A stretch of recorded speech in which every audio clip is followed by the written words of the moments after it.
Oh yeah. What up, y'all? It's your boy, the one and only A Switch, aka um, Great Value Malcolm X, aka Malcolm Z,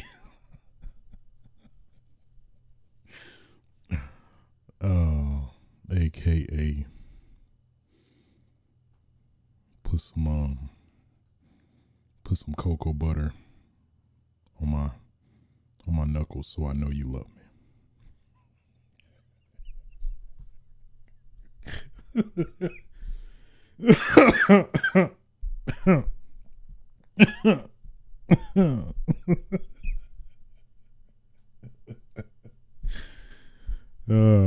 AKA the Komaki Tiger Dropper, AKA the Nigga Lip Master.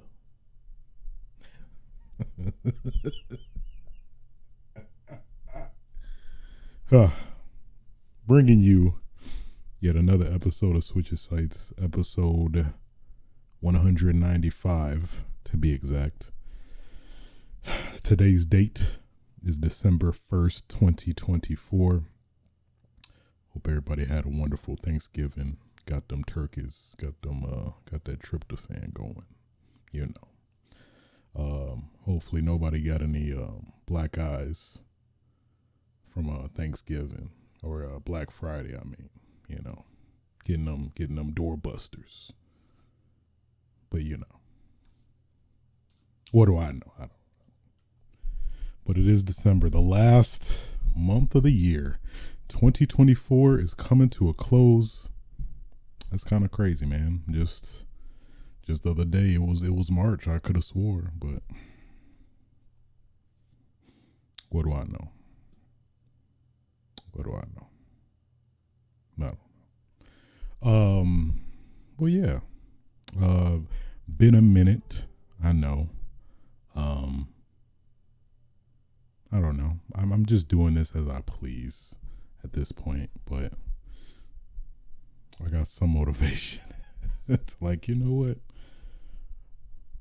Let me go ahead and do this. So I did. So yeah, have a pretty interesting show for you today. Gonna talk about the Game Awards, nominees, and what I've been playing, which is it's been a lot since at least the last episode. So without further ado, let's stop the dilly dallying and get right into it. First topic of discussion.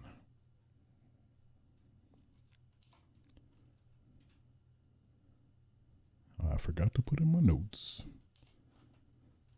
1 second. Let me do it. The Game Awards.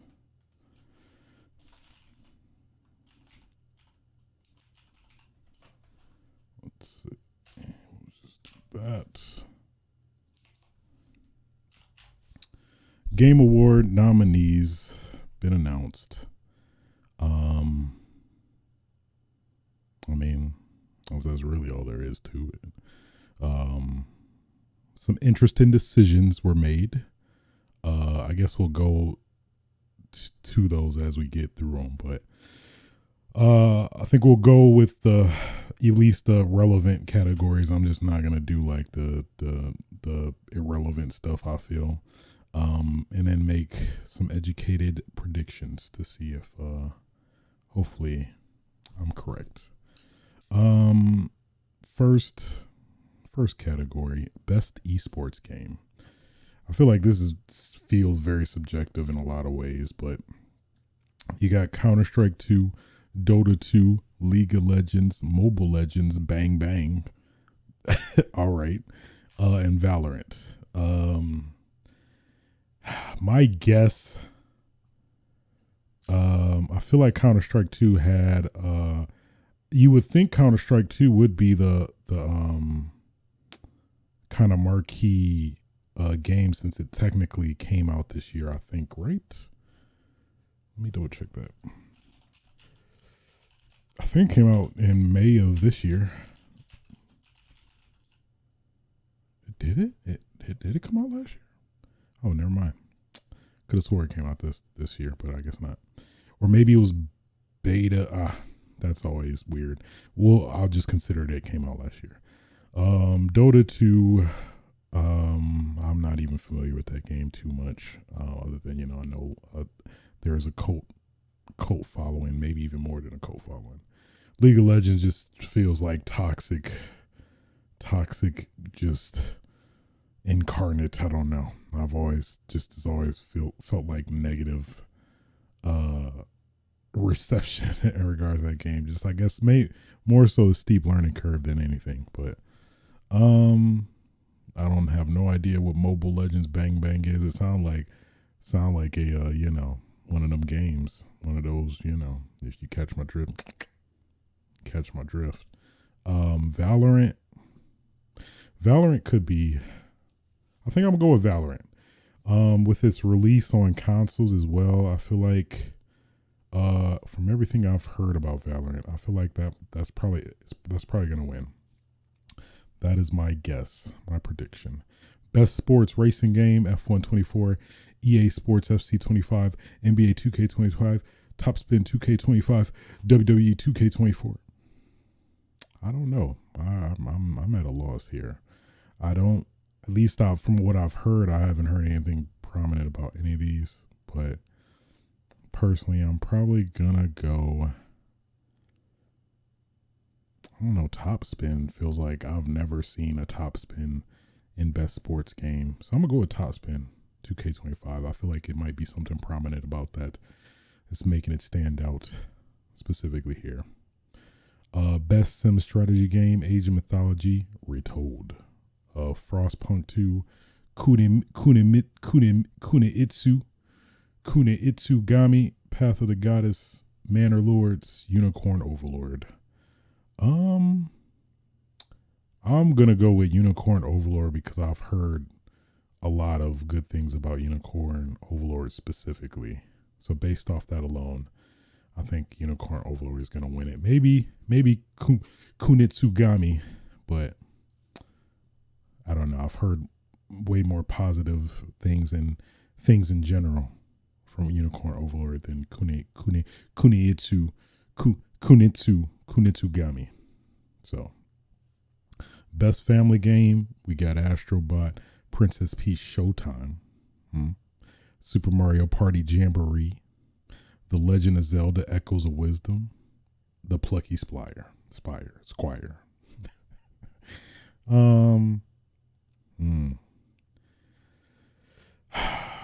I feel like Astrobot probably might win just because of, again, the positive multiple reception I've heard regarding that game.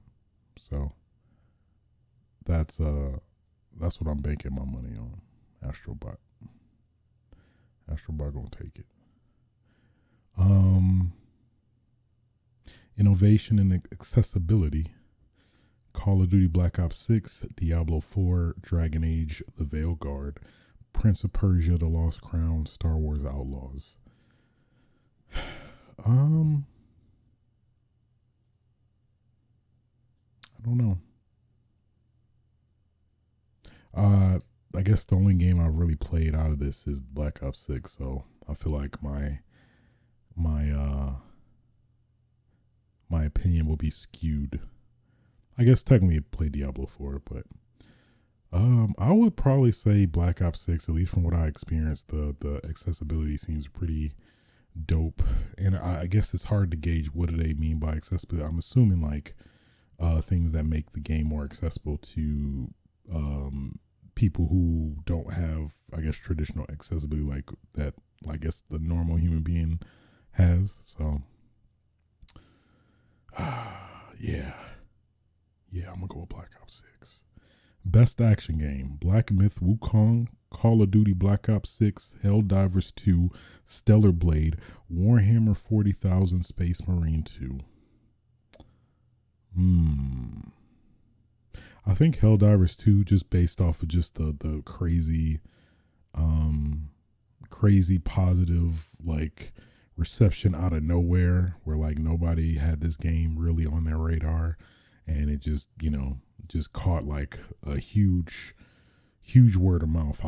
I felt like, so I feel like based off that alone, I feel like that will probably warrant it enough to win out of all the other contenders in here.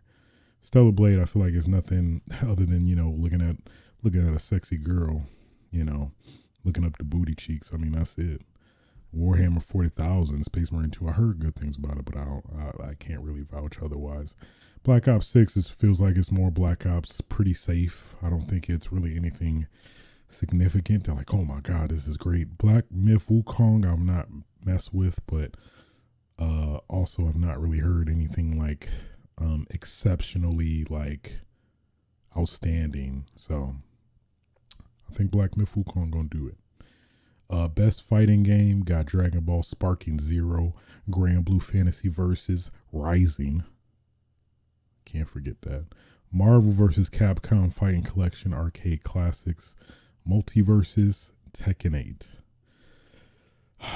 It probably would be between Marvel vs. Capcom Fighting Collection and Tekken 8. I feel like people, the council of people that vote for these categories, I feel like they might vote for Marvel vs. Capcom Fighting Collection just to, like, I don't know, send a message to Capcom saying, hey, we want more Marvel vs. Capcom games. But otherwise, I don't know. And then probably Tekken 8 is probably like the safest bet all around. I mean, in general, from what I played, it's a pretty good game. It has a lot of options for non-traditional fighting game players, like casual players, which I think is very important in this day and age too. So I think based off all those grounds, I feel like Tekken 8 is probably going to win it. Best role-playing game, Dragon's Dogma 2, Elden Ring, Shadow of the Erdtree, Final Fantasy VII Rebirth, Like a Dragon, Infinite Wealth, Metaphor Refantasio. I feel like not a lot of people are talking about Dragon's Dogma 2 enough. And then the performance issues on console, at least specific, maybe PC a little bit too. Elden Ring, Shadow of the Erdtree. I feel like this is was the interesting decision they made for this year, where they're now allowing DLC to be included with traditional games, which I think for a lot of people, I mean, it caused a lot of controversy, I'd say, in terms of a lot of people not really 100% cool with it, since the barrier to entry is pretty high, where you had to have beaten, or at least gotten, technically you need to have beaten Elden Ring first and foremost, which is what, like 120 plus hour game. So you, even to stand a chance in this DLC, pretty much you'd have to beat the game at least once, and then afterward have to meet certain conditions to access this DLC, which I feel like for a lot of people is a pretty strong barrier to entry, which I don't know, that always I feel makes DLC a little weird, wonky, at least in this case, the Elden Ring's instance. So I don't know. Personally, I would have just kept the DLC to DLC, like best DLC category. But I don't know. Something about it feels contrived, mainly because of Elden Ring specifically. Like, oh, Elden Ring, we need to get Elden Ring to run again. So let's make this exception for Elden Ring, even though technically it shouldn't. This will be going forward, but I don't know. I feel like this game was a catalyst. The DLC for this game was a catalyst for them to change and revise that DLC as a whole. Where it's like, I don't know. Final Fantasy VII Rebirth. I mean, I feel like definitely, personally, very much so my pick for best role playing game of the year, and I think it probably is gonna win it. Like a Dragon, Infinite Wealth. I was a little disappointed by it as a whole, I would say. So I personally don't think it will. And then Metaphor Refantasio, long as hell game. I've not even gotten it. So yeah, I think Final Fantasy VII it's probably, yeah, it's definitely gonna be between Elden Ring or Final Fantasy VII Rebirth. I feel like even though Elden Ring is nominated, I feel like Final Fantasy VII Rebirth is gonna take it ultimately at the end. Best action adventure game: Astro Bot, Prince of Persia: The Lost Crown, Silent Hill 2, Star Wars Outlaws, The Legend of Zelda: Echoes of Wisdom. I keep getting the Zelda mixed up with Tears of the Kingdom. That I'm like, what? Like, where did this new Zelda come from? But it was the one where you actually do play a Zelda, which that helps in my head to memorize.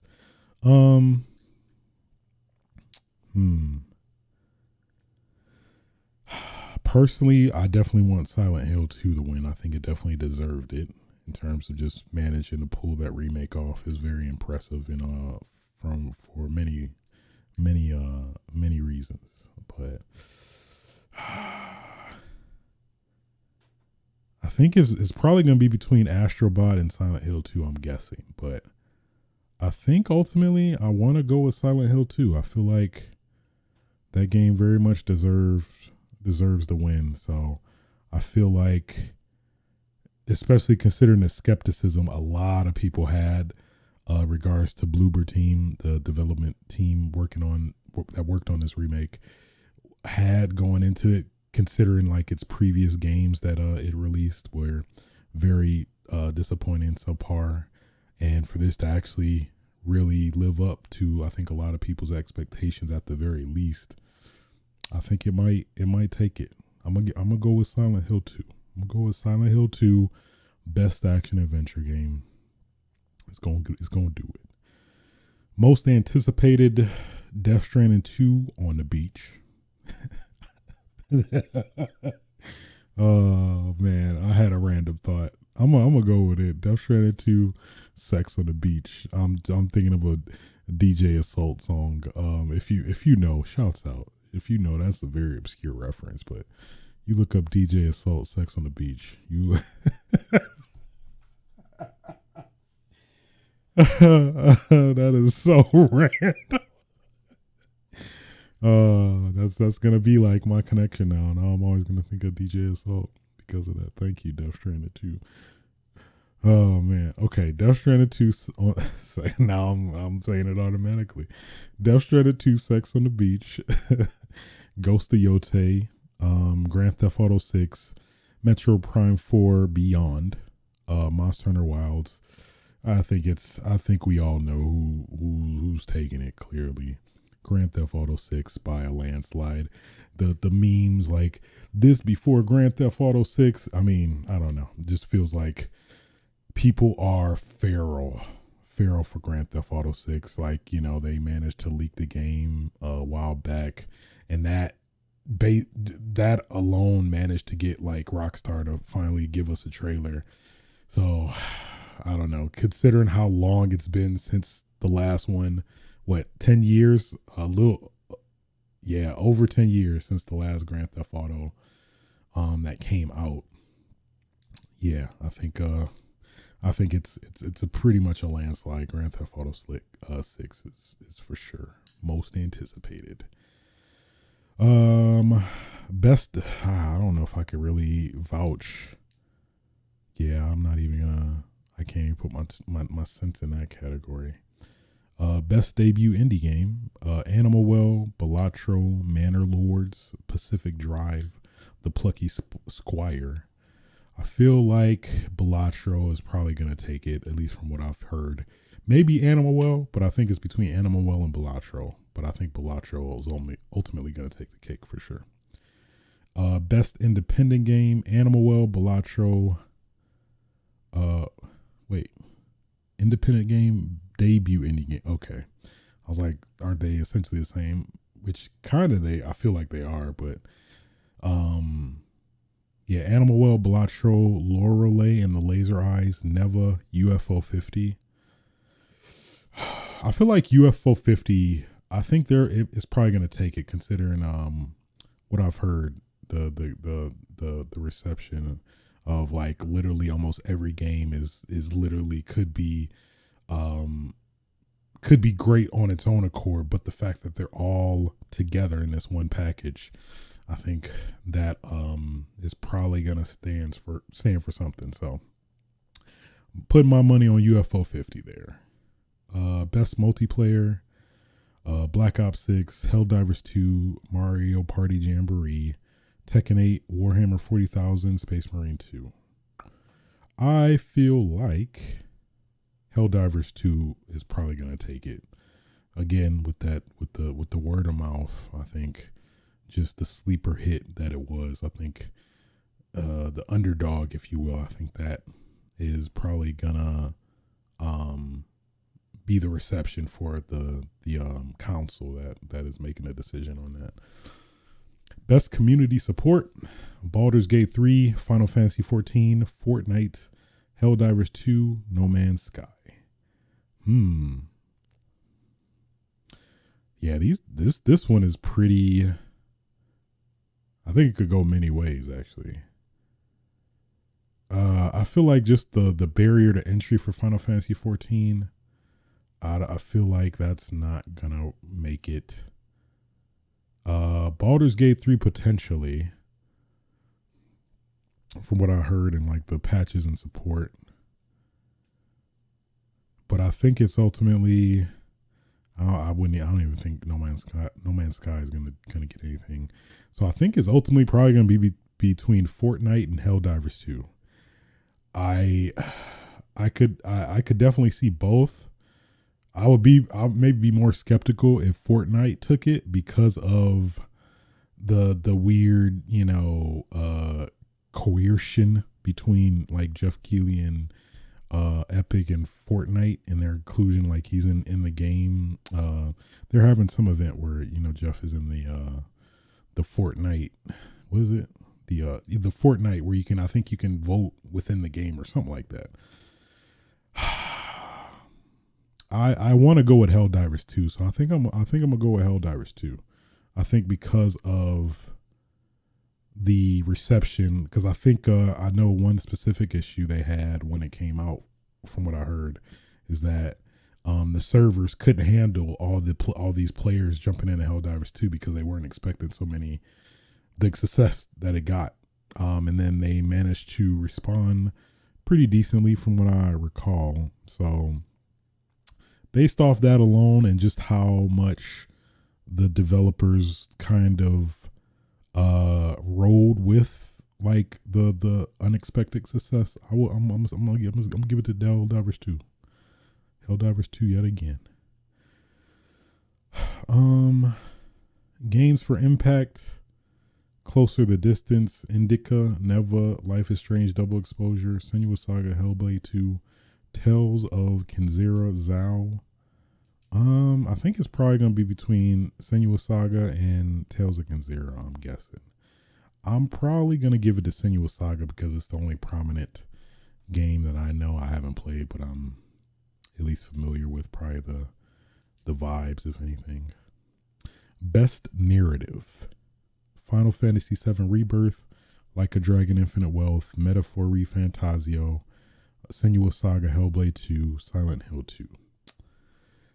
This is kind of tough. I don't think Senua Saga is going to make it. I don't think Like a Dragon Infinite Wealth is going to make it. It's probably going to be between, Rebirth, Metaphor, and Silent Hill 2.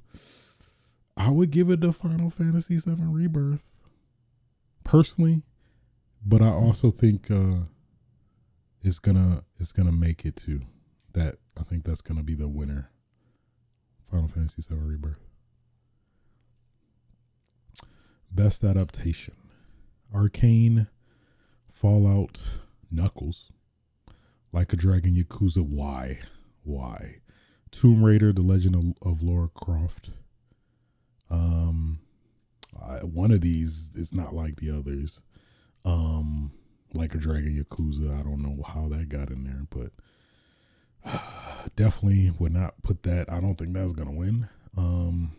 Knuckles was pretty fun. I enjoyed it. Fallout was pretty great. Can't vouch for Tomb Raider, haven't seen that, or Arcane. I'm gonna go with Fallout. I think Fallout was definitely the most surprising that it really actually worked for all intents and purposes. So I think being able to successfully translate the game to a TV show format, I think Fallout definitely should win. So I think Fallout is going to win ultimately. There. Best audio design, Astrobot, Black Ops 6, Final Fantasy 7 Rebirth, Senua's Saga, Hellblade 2, Silent Hill 2.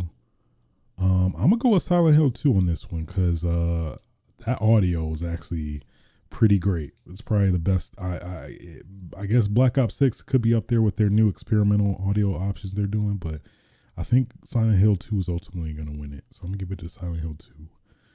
Best score music, Astrobot, Final Fantasy 7 Rebirth, Metaphor Fantasio, Silent Hill 2, Stellar Blade. I can only really vouch for Silent Hill and Rebirth. The only doubt I could put towards Rebirth is it did use some repeated music from the remake, but it wasn't too much. But Silent Hill 2 pretty much mainly uses it's not much music. Actually, that was my gripe with Silent Hill 2, that it could have used a bit more of its like music, even though it has, you know, the various like I guess atmosphere, like white noise is like what I like to call it. Yeah, I think Rebirth is gonna win it. Maybe ReFantazio, but I've not heard like, oh my god, ReFantazio's music is out of this world. So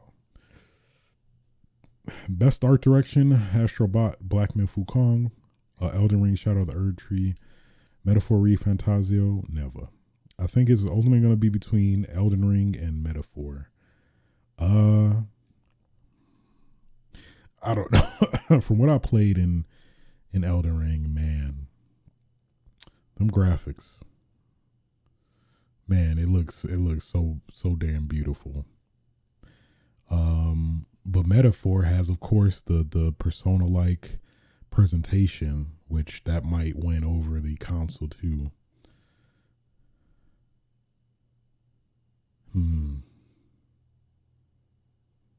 I think Metaphor is going to win this. I think I'm going to go with Metaphor, ReFantazio.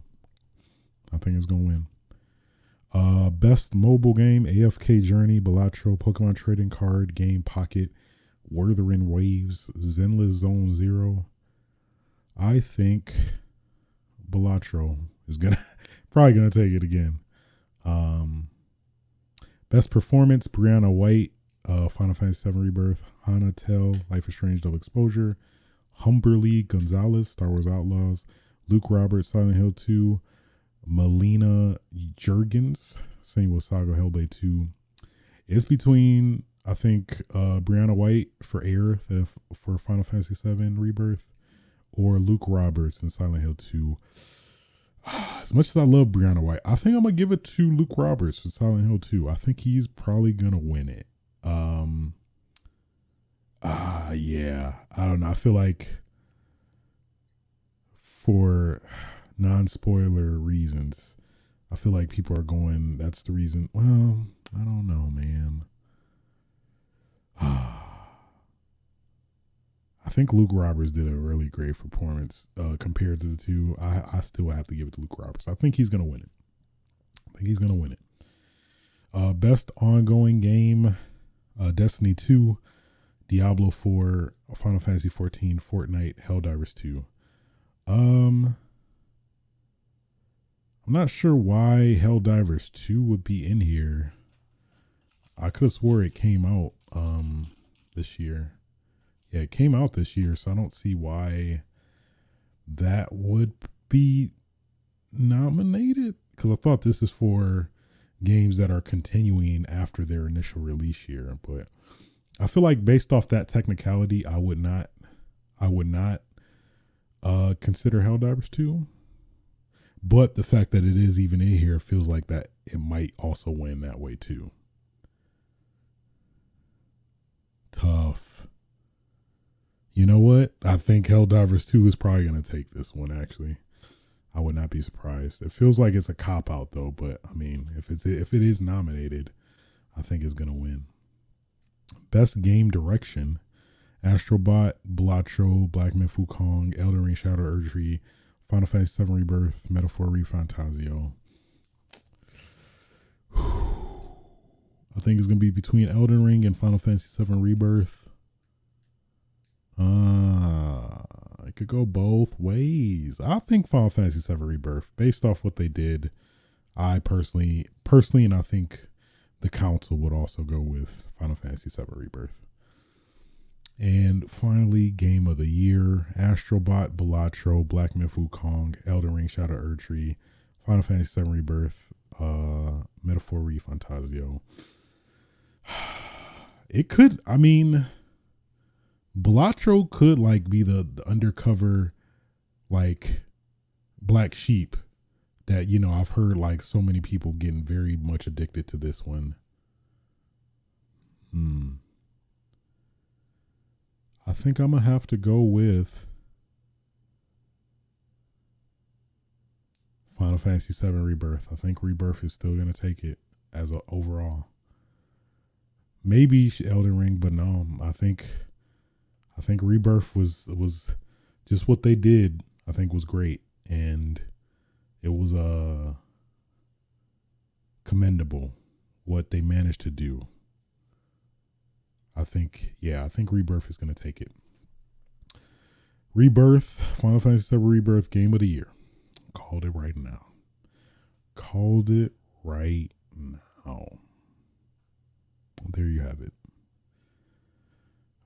There you have it.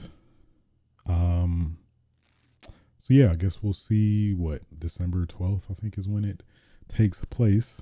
So yeah. That being said, let's get into what I've been playing.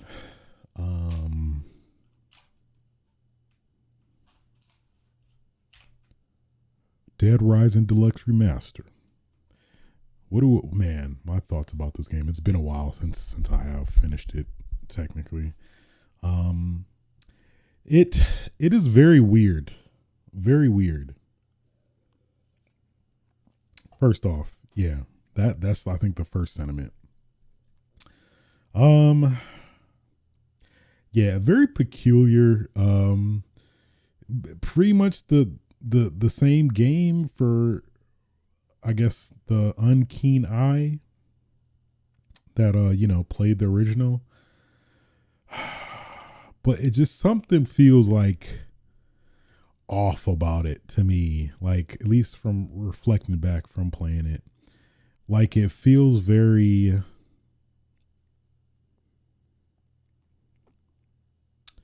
I don't know, like the thought that comes to mind is uninspired, but like it clearly had its reference material. But I don't know, maybe it's just the graphical choice of going with RE Engine over the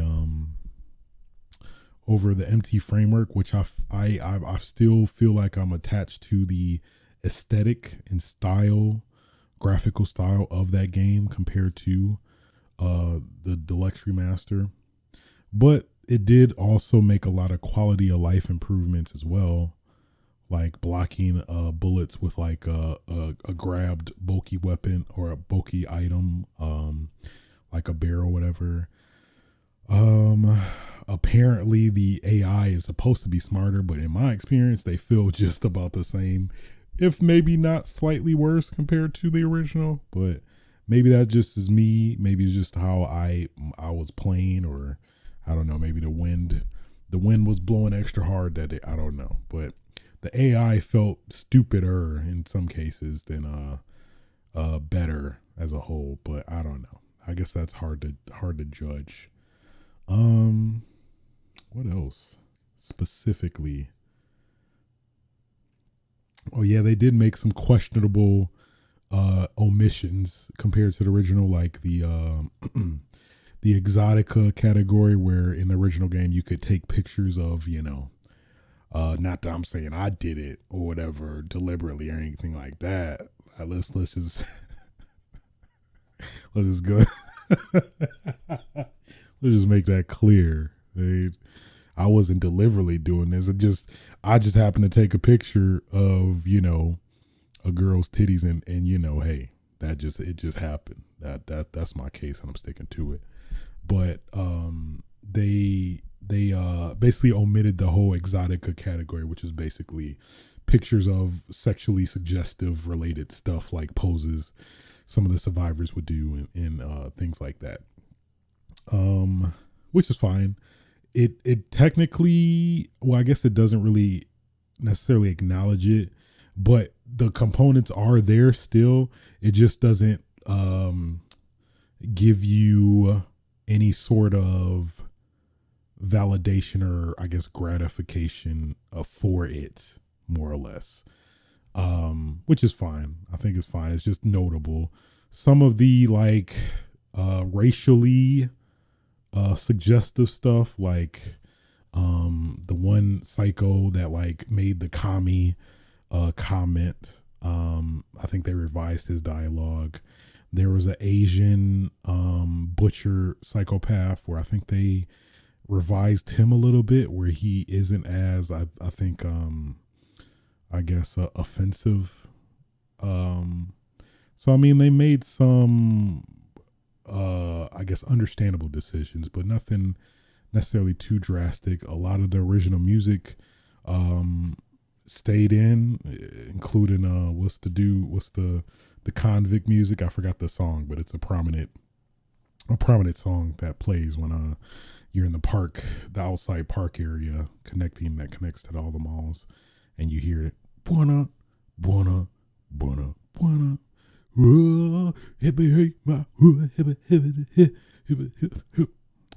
Hey, that's all you get. Don't want to get a copyright. Don't want to get a copyright. And yeah, I fully beat the 72-hour mode. Managed to save most of the people. Some people just died. The save system is better, more revamped. You get quick saves, so pretty much quick saves for every area you enter, which has been very useful actually. Where you enter a new area, then your dumbass survivor that doesn't want to listen to you and wants to get encapsulated by all the zombies just wants to die. I've used that feature pretty heavily. So I'm glad that was a great addition. And yeah, the manual saving on top of it, because I know the 360 version was way more restrict, where I think people had to, include myself, had to work around it you could bypass it, at least for the 360 version, by putting in getting a memory card, an Xbox 360 memory card on top of the hard drive you already have or likely had. And you could save to multiple locations, and that was kind of a way to circumvent the strict save rule, because I think it will only let you save one file per playthrough, and if you saved again, it would overwrite your file, so you couldn't save scum or whatever. It was weird. It was kind of arbitrary, it felt like, as a whole, but thankfully they rectified that. And the one thing I recently found out about was the 72-hour, or no, I think it's infinity mode, where one of the achievements to get the game, which I know very well on the 360, since I think I've talked about it before, but that was definitely one of the most prominent achievements I've ever got, where you literally have to play the game for 14 hours straight, no breaks or whatever. You could technically have your character sitting somewhere or whatever. You can go away or do something, but you have to basically pay attention and keep your game on for 14 hours. Which, for the 360 that, was prone to crashing and overheating, didn't work out well. I remember one time I was close. I think 13 hours, maybe 13 and a half hours in, was actually I think it was closer than that. I think it was like 10 minutes left or something like that. And then right then and there the game crashed. So yep, the 13 hours I spent trying to get the achievement, you don't need that. It's fine. Don't worry about it. Don't worry about it. 13 hours? That's nothing, I was just, a high school kid or whatever. Just was trying to have fun and get this achievement, but nah, had to do it again.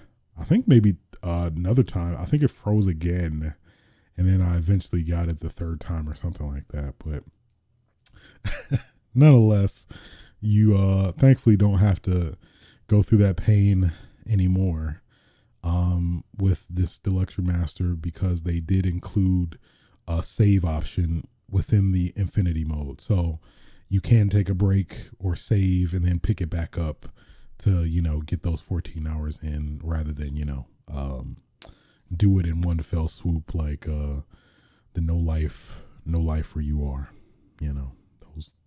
Those were the days, though. I don't know. Part of me is like, that's why I cherish that achievement so much, because of the pain I had to go through it. But I digress. Hey, I mean, I'm all for it either way. So, but yeah, as a whole, it feels weird to remake this, and this came out of nowhere as well. I guess maybe they're trying to gauge like fan interest in terms of like, the atrocity that was Dead Rising 4, and people trying to, I don't know, make I guess get a gauge on how people are feeling about Dead Rising nowadays. But I don't know. I guess they did also add like some extra books, some miscellaneous stuff, as well as random new costumes from like other Capcom IPs. Like you could play as what's her name, Ashley from RE4, can cosplay as her. The Liquor, Nemesis, almost a ton of Resident Evil related costumes, and Mega Man, etc. So that's pretty dope. That was cool to play around with. But yeah, it's great, but it's just, I guess, just the weirdness of how it's that weird line of how close it is to a remaster, but it technically is a remake, because they basically redid everything from the ground up in terms of the engine and everything. So it is a weird game, I'll say.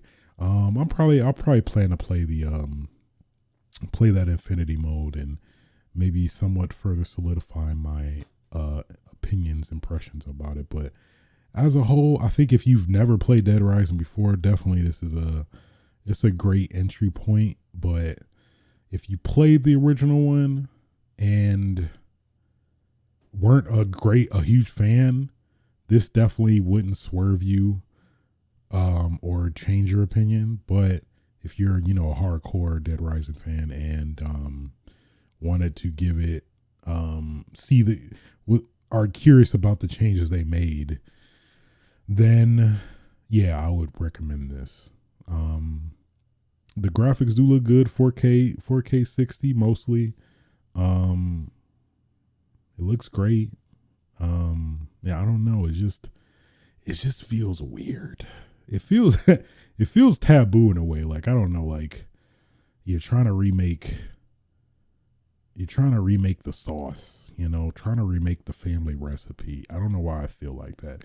Something feels like sacred about it, that they're like remaking this. But how could I forget about they did redo a lot of the voice cast. That was another component too, that TJ Rotolo, of course, the infamous, at least the person I very much associate with the character Frank West. He didn't even get contacted to reprise his role in this one. I forgot the voice actor. At least after hearing him for a while, he's okay. But like, of course, if I had the preference, I definitely absolutely would go with TJ Rotolo. There were some other questionable voice acting choices in terms of the Brad voice actor who they revised. He doesn't feel as articulate and animated as the original. various stuff, things like that, but nothing like too immersion breaking or like distracting. Like no like Ada from Resident Evil 4 remake levels of voice work or whatever. So I don't know. This is a very weird game to me, As a pretty big fan of the original Dead Rising, it definitely my favorite Dead Rising. I feel still to this day.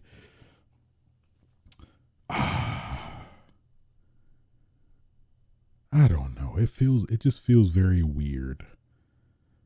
It's kind of like similar to ironically similar to Resident Evil 4 remake in a lot of ways, where it's like this was a really great game. Why did you even do this?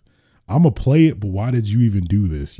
I think that's kind of the sentiment. I feel like you didn't even need to do this, but I mean, because you did, and I'm a fan of the game. I want to just see what y'all did, but at the same time, it's like I think I still prefer the original, just for all its weird nuances and intricacies and things like that. They're like, I don't know, man.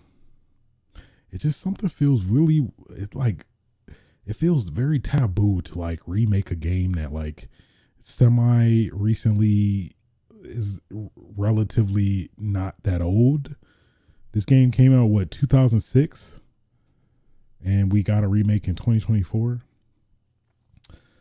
And mind you, we also got the ports of these games back in 2016, I believe, as well.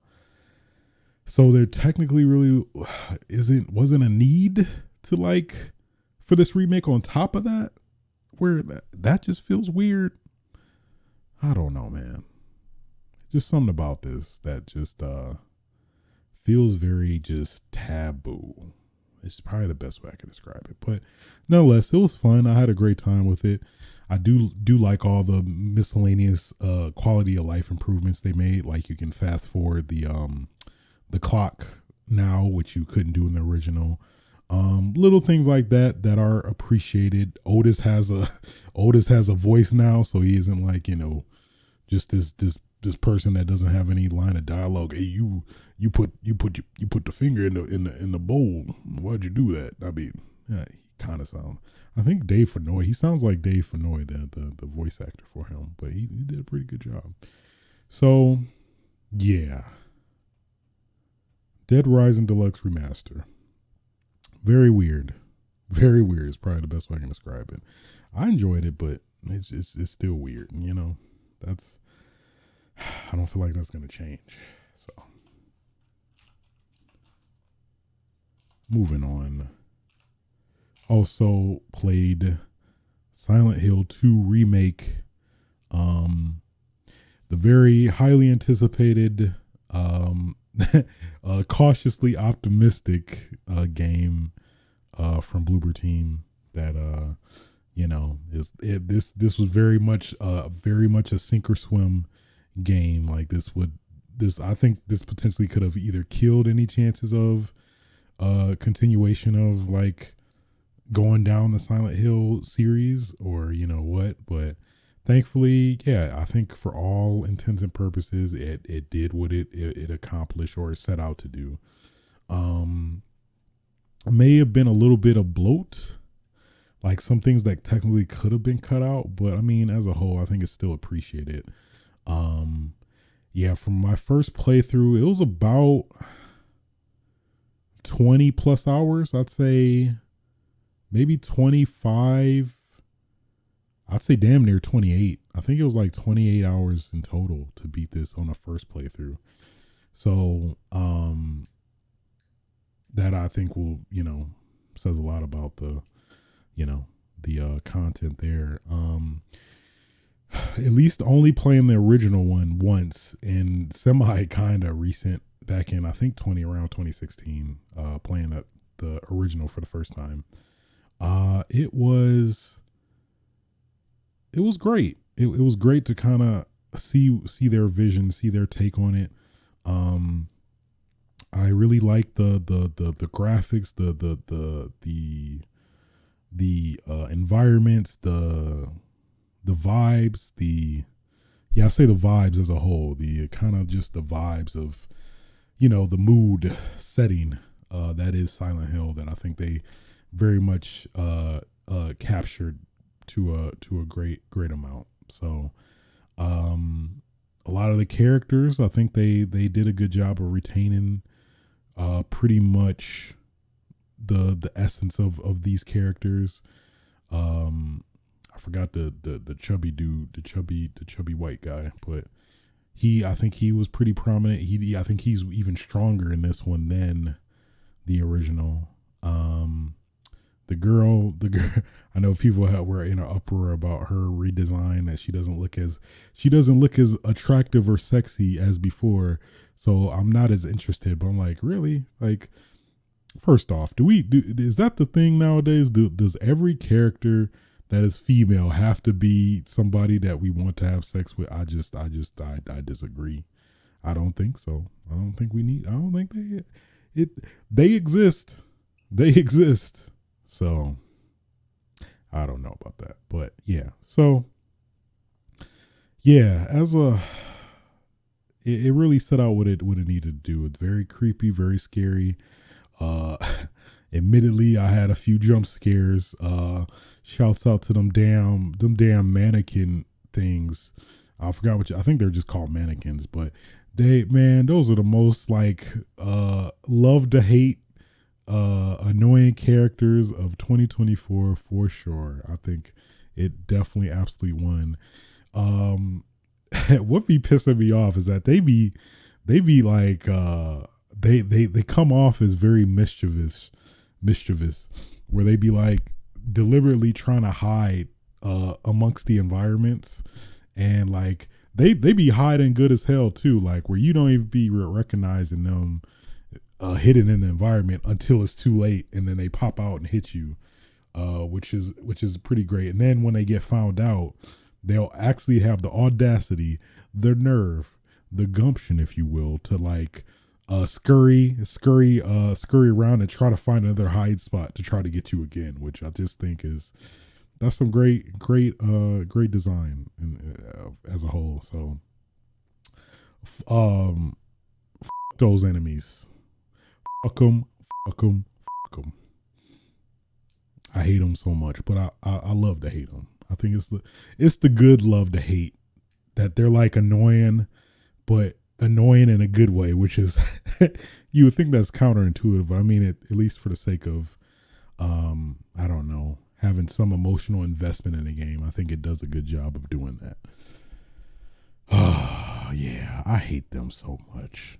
I do, because man, the amount of jump scares, the genuine jump scares I got from those enemies, just like not expecting them, or like letting my guard down, and then now there he was, and then it was pretty good. It was very good actually. So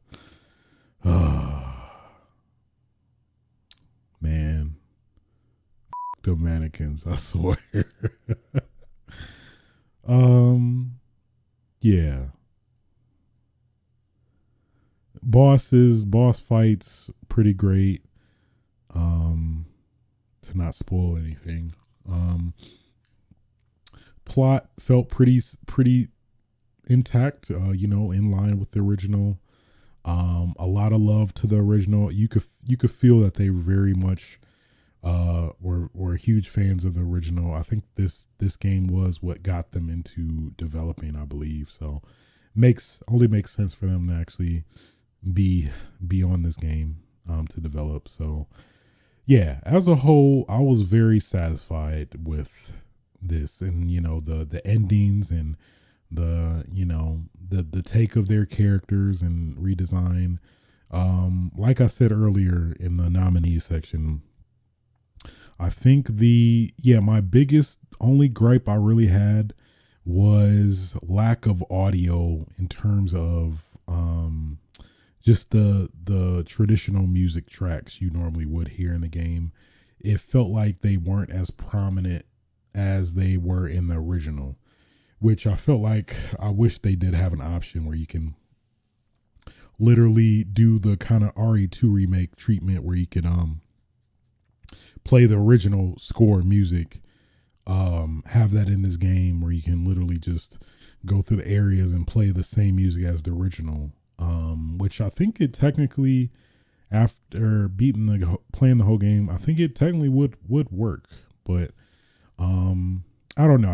I just wished that was included, or an option, if not now but later or something like that. So I hope they do, because it was great. It was so great. Yeah. Otherwise, I thoroughly enjoyed it. Great story, great plot. Loved all the multiple endings. I think they added some additional endings as well, which I'm curious about. I'm doing a second playthrough to see. Hopefully you can. Apparently you could do, like, through some saves coming. Of course, you can apparently do a lot of endings in your second playthrough, in one fell swoop. Well, like getting the ending, reloading, and trying to do the other ending, and all that stuff, and then the weird conditions you have to meet to get some of the ending and stuff, which is pretty novel and cool, which I'm into. So I think that's gonna be my at least my obsession.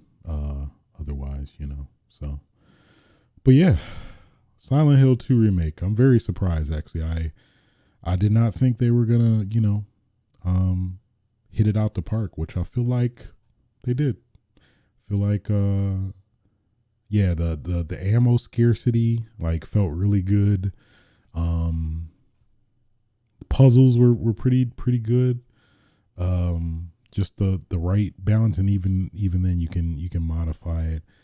Yeah, man. It just all around, it was a great game.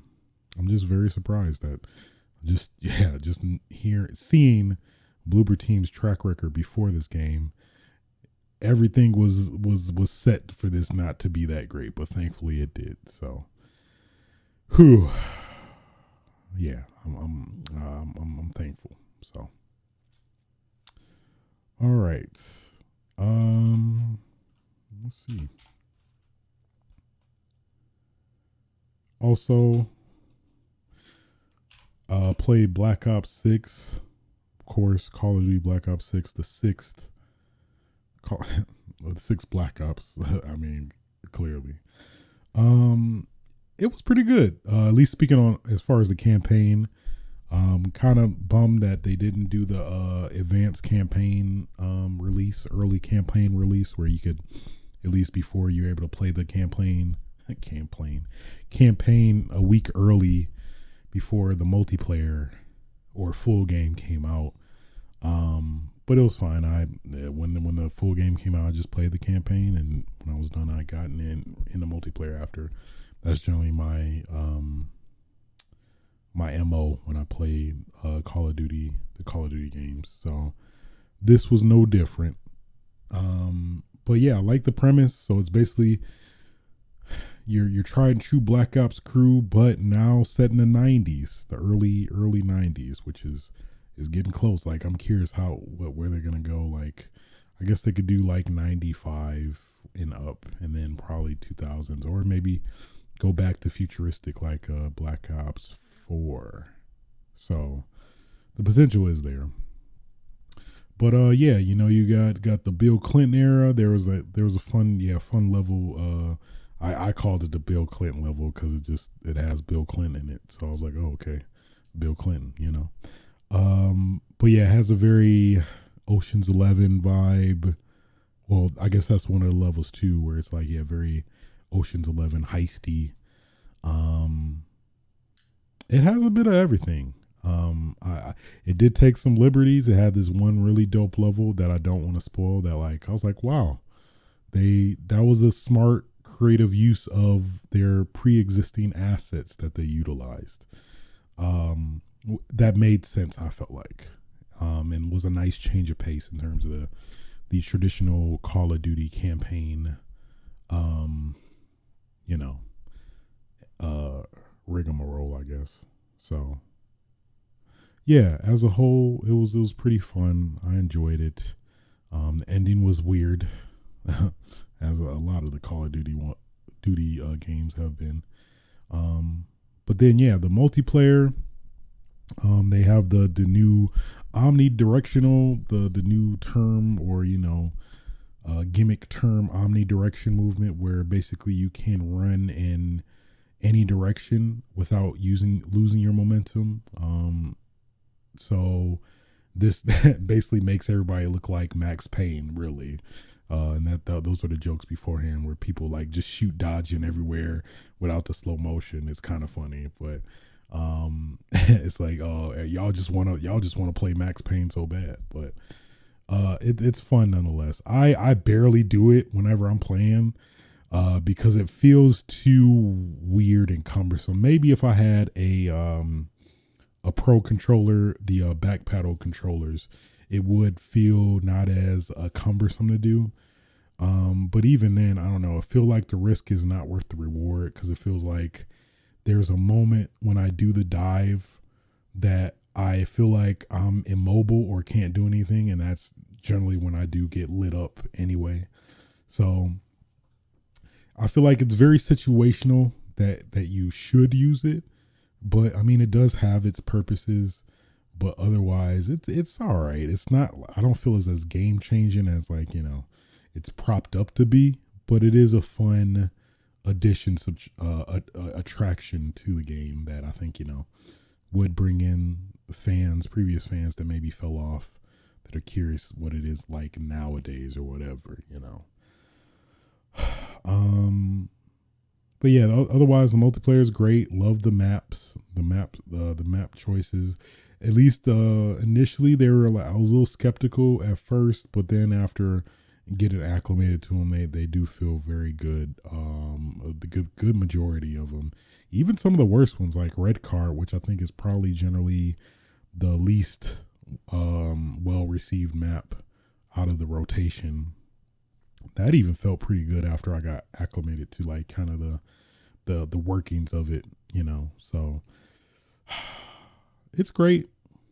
Like that they brought back the classic prestige system now, so it isn't this weird uh arbitrary prestige system where you could prestige, but technically it wasn't prestige because you didn't lock all your stuff.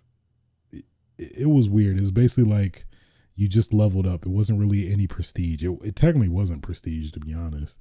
You didn't have the risk and reward aspect that traditionally comes with prestige. So like with this, it was very, how would I describe it? It was non-existent really. But at least with now, you get to your max 55, and then you can prestige, where when you prestige, you go back to 1, but you get credit, bragging rights, if you will, and your goal is to get all the way back up to 55, but all of your stuff is locked, so you then go through the progression again. But like your weapon ranks and levels aren't taken away when you do this, and the things that make sense to not take away aren't taken away, thankfully. So I hope they stick with this in the next games, Call of Duty, or in the future Call of Duty games going forward, because this was more enticing, more engaging to go through than like literally having no prestige at all, and like the meaning of it is devalued because you don't go through the hard knocks of going through each rank, having to progress again and work your way back up. So all in all, another hit from Activision. Yeah, I prestiged again. There was a double XP weekend that was going on, still going on technically, that I've been engaged with, and I've been enjoying. It's Call of Duty. I don't know. I mean, it's Call of Duty. What more can you do? What more can you do with the duty? Yeah. Oh, stop. Yeah. there you have it. So yeah, with that, Jesus, being said, that will conclude. Damn it. What did I do? My God. That will conclude episode 195 of Switches Sites.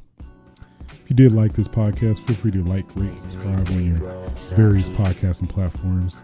You can catch me record this live on Twitch TV/aswitch. You can also catch the archive on youtube.com/aswitch. And yeah, until next time, y'all, feel free to fuck. Get your damn game on. Oh yeah.